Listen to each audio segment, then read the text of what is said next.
परशुराम ने कर्ण को श्राप क्यों दिया, जानिए। कर्ण ने छल पूर्वक समय को ब्राह्मण बताते हुए गुरु परशुराम से धनुर्विद्या विद्या सीखी थी।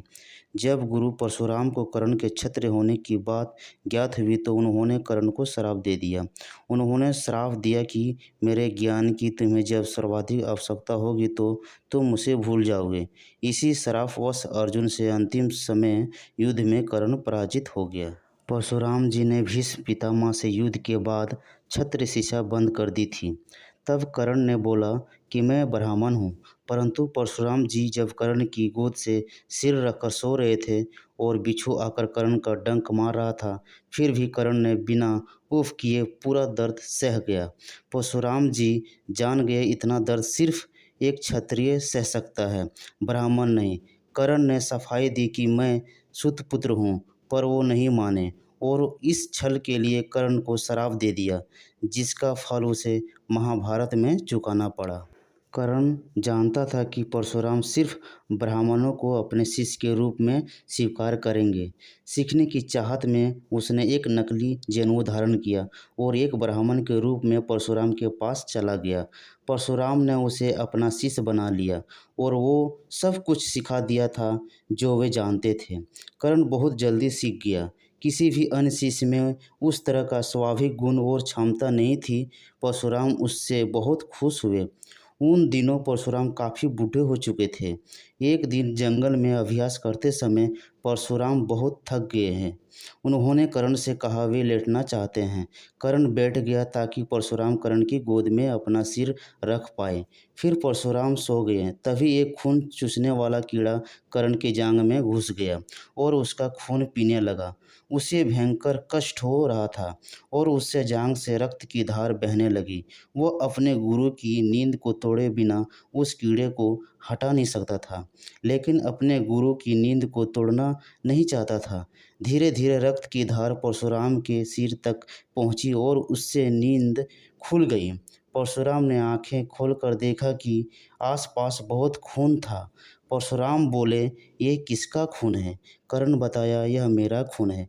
फिर परशुराम ने कर्ण की जांघ पर खुला घाव देखा। खून पीने वाला कीड़ा कर्ण की मांसपेशी में गहरा प्रवेश कर चुका था। फिर भी वह बिना हिले डुले वहीं बैठा था। परशुराम ने उसकी ओर देखकर बोले, तुम ब्राह्मण नहीं हो सकते हो। अगर तुम ब्राह्मण होते तो एक मच्छर की काटने पर भी तुम चिल्लाने लगते। परशुराम अत्यधिक क्रोध से भर गए। वे बोले, तुमको क्या लगता है तुम एक झूठा जनेऊ पहनकर यहाँ आ सकते हो और मुझे धोखा देकर सारी विद्या सीख सकते हो? मैं तुम्हें श्राप देता हूँ।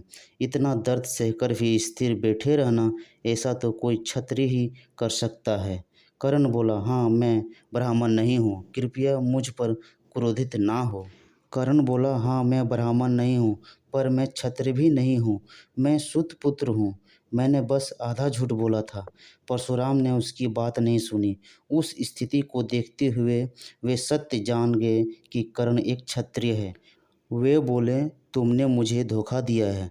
परशुराम उसकी ओर देखकर बोले, जो कुछ मैंने सिखाया है तुम उसका आनंद ले सकते हो, पर जब तुम्हें उसकी सचमुच ज़रूरत होगी तब तुम सभी मंत्र भूल जाओगे जिनकी तुम्हें ज़रूरत होगी, और वही तुम्हारा अंत होगा। कर्ण उनके पैरों पर गिरकर दया की भीख मांगने लगा। वह बोला, कृपया ऐसा मत कीजिए। मैं आपको धोखा देने की नीयत से नहीं आया था। बस मैं सीखने के लिए बेचैन था और कोई भी सिखाने के लिए तैयार नहीं था। सिर्फ आप ही अकेले ऐसे इंसान हैं जो किसी ऐसे को सिखाने के लिए तैयार हो जो कि क्षत्रिय ना हो। परशुराम का गुस्सा ठंडा हो गया। वे बोले, लेकिन फिर भी तुमने झूठ बोला। तुम्हें अपनी स्थिति मुझे बतानी चाहिए थी। तुमको मुझसे बात करनी चाहिए थी, पर तुम्हें कभी झूठ नहीं बोलना चाहिए था।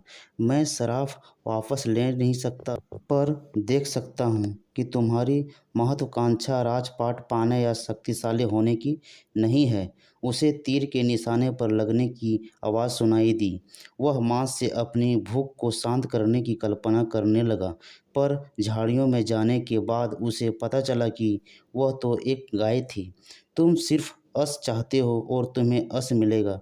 लोग हमेशा तुम्हें एक अश्वसी योद्धा की तरह याद करेंगे, पर तुम्हारे पास कभी शक्ति या साम्राज्य नहीं होगा और तुम कभी महानतम धनुर्धर के रूप में भी नहीं जाने जाओगे, पर तुम्हारा यश हमेशा बना रहेगा, जो कि तुम्हारी चाहत भी है। परशुराम ने कर्ण को श्राप दिया कि जब तुम युद्ध में सबसे महत्वपूर्ण समय आएगा, तब वह अपना सारा ज्ञान भूल जाएगा और कोई भी अस्त्र या शस्त्र नहीं चला पाएगा। कुरुक्षेत्र के युद्ध में यही श्राप कर्ण की मृत्यु का भी कारण बना। दोस्तों, ये स्टोरी आप लोगों को कैसा लगा? कमेंट में ज़रूर लिखिए, लाइक कीजिए, शेयर कीजिए और सब्सक्राइब। जय श्री कृष्ण।